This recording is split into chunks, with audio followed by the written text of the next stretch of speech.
والهدف منه تقوية الدفاع والإرسالات الجيدة لعمر نادر. و14-13 هل أشرف أبو الحسن هيلعب عن طريق محمد عبد المنعم؟ بالطبع محمد عبد المنعم بينهي المباراة لصالح نادي الزمالك، و3-2 ليفوز 3-2 على النادي الأهلي. ألف مبروك لنادي الزمالك، وزي ما بقول توجه وتهنئة من الكابتن حسن حمدي للدكتور محمد عامر رئيس نادي الزمالك في المقصورة الرئيسية.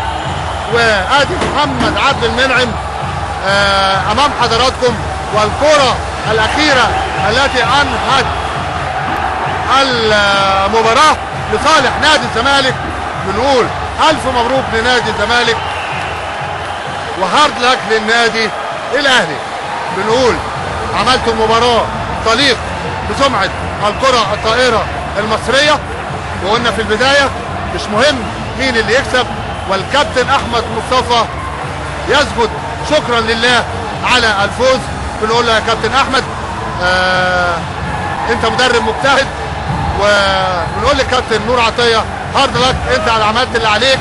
وبنقول لكم الف مبروك لنادي الزمالك، وبقول للنادي الاهلي الف مبروك، ما اقولوش هارد لك، اداء طيب لما 3-2 وينتهي الشوط الاخير كما هو واضح امامكم بفارق نقطتين.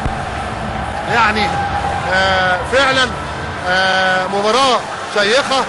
بنقول الف مبروك للنادي الزمالك. الف مبروك، مباراة كبيرة جدا الحقيقة استمتعنا بيها في فنون الكرة الطائرة بين قطبي الكرة الطائرة الاهلي والزمالك. استطاع الزمالك